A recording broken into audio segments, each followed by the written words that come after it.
o que a Bíblia diz sobre a morte, o que a Bíblia diz sobre a possibilidade de existir vida após a morte, quando nós morrermos, acabou por aqui, ou continuará tendo vida em algum outro lugar. Eu sei que a maioria de vocês, por ser cristão, acredita numa vida pós a morte. Eu sei que vocês acreditam nisso. Mas qual que seria o ideal para Deus da morte? Como que Deus programou esta morte?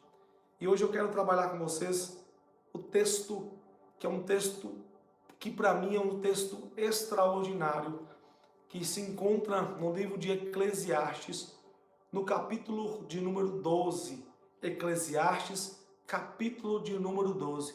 Aí você pode me perguntar, pastor, mas Eclesiastes é o primeiro livro bíblico que fala sobre a morte? Não, não é o primeiro livro que fala sobre a morte, mas é um livro um pouco enigmático e que contém algumas informações que nós devemos pensar sobre elas. Por exemplo, no livro de Eclesiastes, o escritor do livro, ele vai fazer alguns questionamentos sobre a morte. E ele vai dizer, o que difere o ser humano do animal? Se o homem morre e o animal morre, qual a diferença de um para o outro? É o livro de Eclesiastes que vai fazer essa diferença. Quem disse, o livro de Eclesiastes tem uma pergunta assim, quem diz que o homem sobe e que o animal desce? Quem foi que falou ou relatou alguma coisa sobre o final, tanto do animal quanto do homem? Então nós precisamos pegar o ideal. Qual é o ideal da morte que Eclesiastes fala, que o rei Salomão fala? E nós vamos trabalhar o capítulo 12 do livro de Eclesiastes. Olha para você ver que magnífico. Eu vou ler aqui, tá bom? E depois eu vou tentar trazer informação da poesia que se encontra no capítulo 12. Diz assim, lembra-te do teu Criador nos dias da tua mocidade, antes que venha os maus dias. E você diz, não tenho nele contentamento. Antes que se escureça o sol, a luz, a lua e as estrelas, e voltem as nuvens depois da chuva. Presta atenção.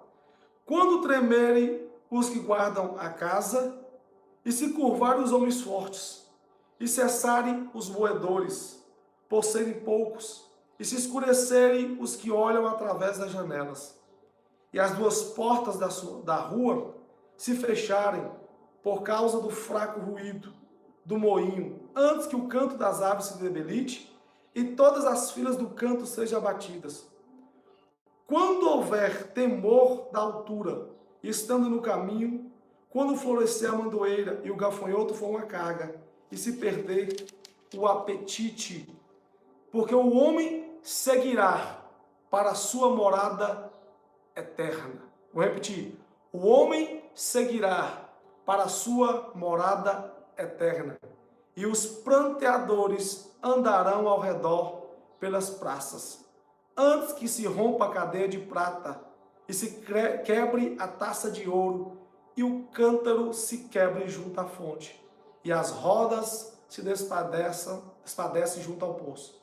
E o pó volte à terra, como era, e o espírito volte a Deus que o deu. E o pó volte à terra como era, e o espírito volte a Deus que o deu. Amém, irmãos? Amém? Então, nós vamos trabalhar esse texto nesta manhã sobre a questão da morte, porque o escritor Salomão, ele vai dar relatos sobre uma possibilidade. O que acontece na morte? E a morte que Salomão está se referindo é uma morte desejada por Deus. Por que eu digo desejada por Deus? Porque a intenção de Deus foi sempre que o ser humano morresse na sua velhice, farto de dias, estando feito tudo que ele tinha programado para fazer. O capítulo 9, versículo 10 de Eclesiastes diz da seguinte maneira: tudo que vier à mão para você fazer, faça conforme as tuas forças. Porque para onde vais a sepultura, não há trabalho e não há obra alguma. Então, são versículos que o escritor vai trazendo para a gente, que nós começamos a pensar, peraí, Salomão está dizendo que para onde vamos não tem obra. Então seria, na verdade, um lugar que onde morremos, acabamos? E o que essa morte produz no ser humano? Só que o capítulo 12, ele diz que nós estamos indo para a morada eterna. Hoje eu não vou entrar nos detalhes sobre a morte por desobediência do capítulo 2 do livro de Gênesis. Isso eu vou deixar para os próximos dias. Mas hoje eu vou falar sobre o processo da morte natural. Depois eu falo por que a morte veio. E o processo da morte natural é uma morte que acontece na velhice. Então Salomão ele vai trazer uma advertência através de uma poesia para que nós possamos estar atentos à nossa conduta, à nossa vida e a nossa maneira de viver e de enxergar as coisas. E Salomão vai sempre colocar isso em pauta. Olha, viva, mas viva de certa forma, lembrando que vai chegar um dia onde você não vai ter mais contentamento. Lembra que vai chegar um dia que você vai partir desse mundo para outro, desse lugar para outro. Então você deve viver, mas viva, lembrando do teu Criador. Então Salomão começa essa poesia do capítulo 12 dizendo, lembra do teu Criador no dia da tua mocidade. E aí ele vai colocar um paralelo. Qual o paralelo? Dia da mocidade representa o dia que você ainda tem condição de prestar uma adoração ao seu Criador. O tempo que você tem ainda ânimo, coragem e que o seu corpo responda à sua vontade para que você possa adorar e lembrar do teu Criador. Agora preste atenção. O lembrar que Salomão está usando, a expressão lembrar, não é uma expressão que eu só lembro e não ajo, mas é uma expressão, eu lembro e porque eu lembrei, eu ajo. Como assim? Funciona da seguinte maneira, todas as vezes que a Bíblia, na Antiga Aliança, vai dizer sobre e Deus lembrou do seu povo, o lembrar do seu povo da parte de Deus é a ação de Deus em prol do seu povo. Quando o povo israelita estava cativo dentro do Egito, o texto bíblico vai dizer, e Deus lembrou do seu povo. Mas o lembrar de Deus foi agir em favor do povo para tirar o povo do cativeiro. Então a mesma expressão está aqui no Eclesiastes. Lembra-te do teu Criador. Então lembrar do teu Criador, não é só você falar assim, opa, levantei hoje, lembrei de Deus. Não, não, não. É você lembrar de forma que você está agindo em direção ao seu Criador, em direção ao seu Deus, em direção à divindade que você presta culto. Então você tem que lembrar e lembrar agindo. Agindo como? Adorando e prestando culto. E o paralelo que ele vai colocar é a morte. Ele vai dizer, antes que venha os maus dias. E você diz, não tenho neles contentamento. E esses maus dias aqui é o período que para Deus antecede a morte. Saudações de paz, Tuiane. Graças a Deus, que maravilha ter você aqui conosco. Deus possa abençoar, Tuiane. Então, esse lembrar aqui seria o lembrar com ação e posteriormente esse paralelo, esse período que antecede a morte. Porque a morte para Deus é a velhice. E ele vai usar uma forma poética para falar da debilidade humana antes que a morte chegue. E talvez você fique assim, pensando, o que Salomão está querendo transmitir? Por que ele está usando alguns textos, por exemplo, ele diz, lembra do teu Criador, antes que cheguem os maus dias? Vai começar pela seguinte maneira, antes que os guardas da casa treme.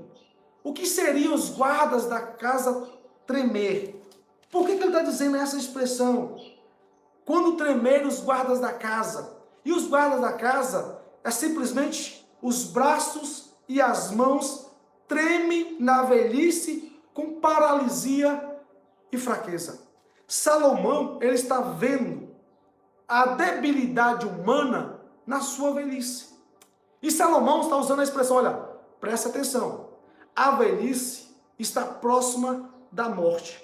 E eu estou dizendo para vocês, lembrar do seu Criador, enquanto vocês podem agir em favor do seu Criador. Porque quando chegar a velhice, você não terá mais condição para poder agir em adoração, em louvor e em ações de graça ao seu Criador. Os guardas da casa tremem. E quais os guardas da casa? Os braços, as mãos, começa a paralisar e a fraqueza começa a tomar conta. Depois ele diz, e se curvarem os homens valentes. E o que os homens valentes? As pernas se curvam de fraqueza e os joelhos se cambaleiam. Você começa a perder força física, começa a perder força em seus braços, em suas pernas. E Salomão, você tem que guardar, quando eu estiver falando sobre isso, sempre essa expressão, lembra do teu Criador agora.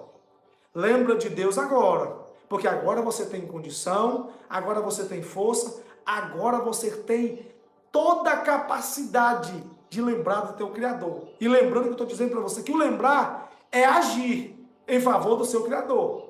Depois ele vai dizer, antes que se cessem os moedores, os dentes perdem a sua capacidade de mastigar o alimento.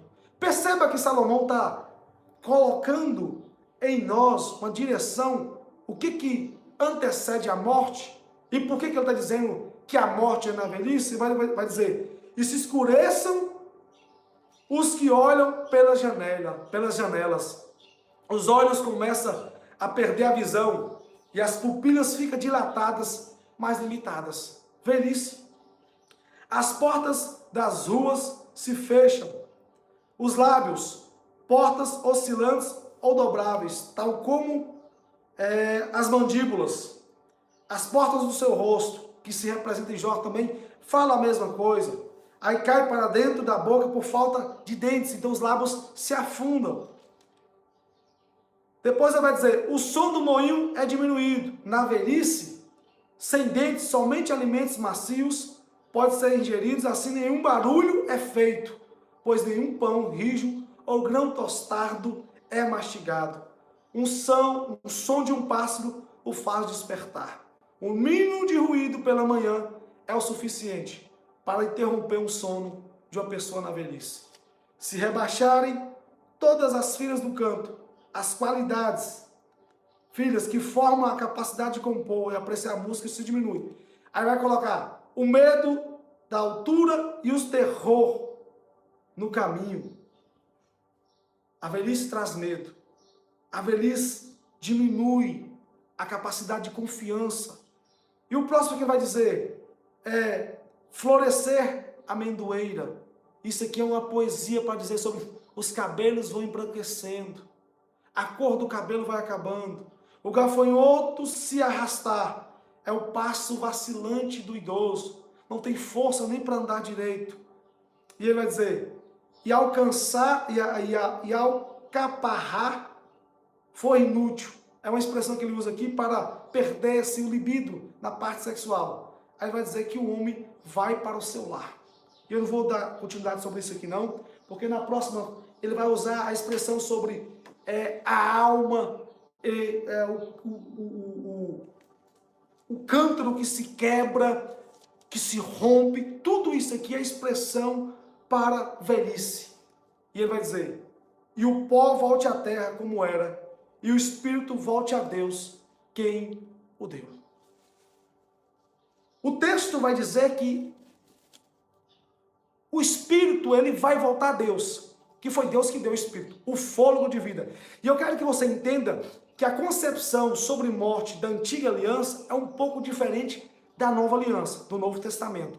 Então, o escritor está olhando e analisando é um estudo de casos sobre a velhice, dizendo assim, olha, lembra do teu Criador, porque você ainda tem condição para tal, mas vai chegar um tempo que você não terá. E ele vai dar todos esses amparados sobre a fraqueza, a debilidade emocional, a debilidade mental, sobre o corpo que já não aguenta mais sustentar a sua carne, os músculos perderam a força, ou perderam os dentes, e ele vai dizer, é nesse tempo que está próximo de chegar a morte, e o pó volte à terra, e o espírito volte a Deus. Irmãos, o que o texto está dizendo é, todos nós vamos morrer.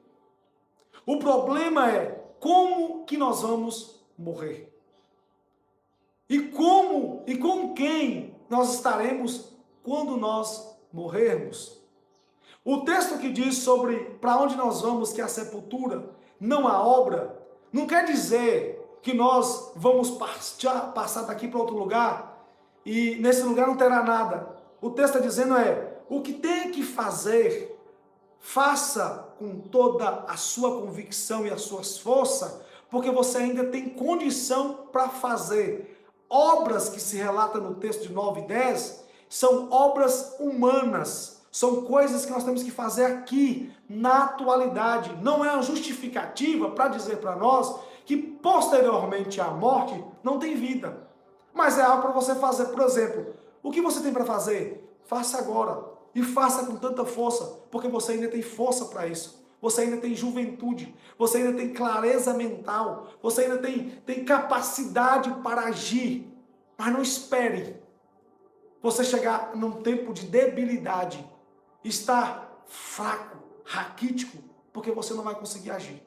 Então a morte que Salomão escreve é uma morte na velhice, é uma morte ideal, onde o seu corpo começará a dar sintomas que você está partindo, que você está indo para um lugar, mas você não precisa preocupar, nem ter medo, não ter espanto dessa morte, porque vai dizer, olha, o espírito volta a Deus que o deu, e o corpo volta ao pó que o criou. O que ele está fazendo referência é que todo o ser humano, no início de tudo da criação, foi criado através do pó da terra, e Deus usufruou ou soprou o espírito sobre esse humano, e esse homem se transformou em alma vivente.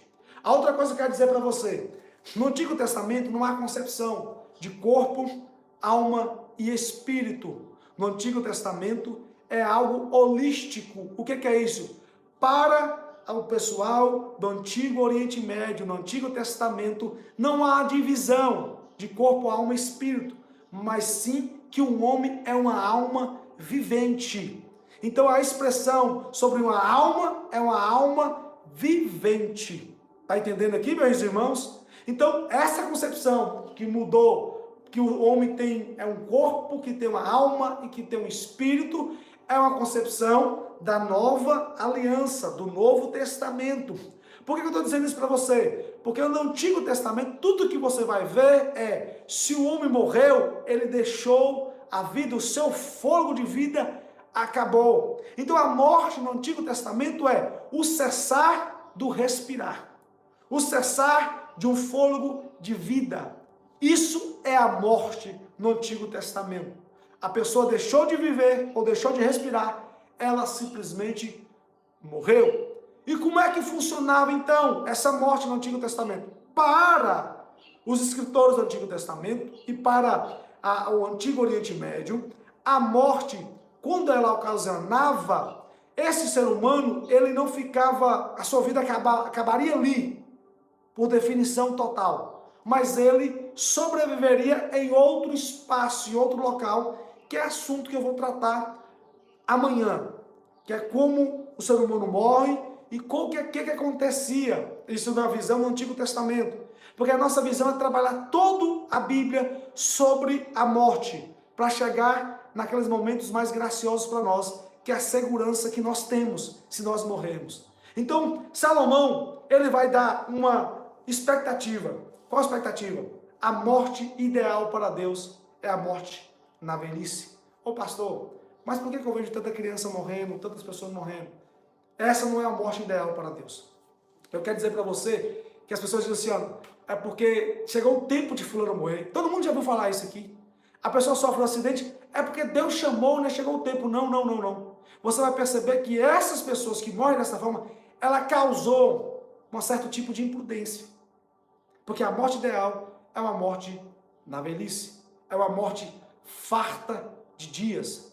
É uma morte onde você começa a olhar para o ambiente e vai dizer, eu não estou vendo mais contentamento, porque o meu corpo não reage mais à minha vontade interior. Eu até tenho vontade de fazer uma coisa, mas o meu corpo não reage mais, porque ele chegou à debilidade. Então, irmãos, Salomão vai dizer essa expressão para nós terminar, para nós orarmos, e ele diz, o corpo, a matéria, volta para a matéria. O ser humano morreu hoje, a matéria volta para a matéria. A carne volta para o pó da terra. Porque a intenção de Deus é que o ser humano, pós-morte, ele seja enterrado. Tá bom? Ah, pastor, mas tem gente que gosta de cremar. Irmãos, biblicamente, a ideia é enterrar. Que o corpo volta para o contato com a terra. Não cremar. Tá bom? E o espírito, que é a parte espiritual, volta para Deus. A ideia do desenvolvimento entre corpo físico e a parte espiritual, entre alma e espírito, ela só é desenvolvida no Novo Testamento. É o Novo Testamento que vai tratar com maior peculiaridade e com maiores informações sobre a vida espiritual. O Antigo Testamento ele não está muito preocupado nisso, porque ele está preocupado simplesmente, morreu, Deus tirou o fôlego, acabou. Mas o Novo Testamento vai dar uma sequência de orientação, o que acontece após a morte, ok? Então o ideal que nós temos que entender é que a morte ela chega na velhice e que Salomão retratou com maestria o que acontece quando a pessoa está perto de morrer na velhice. Amém, meu irmão?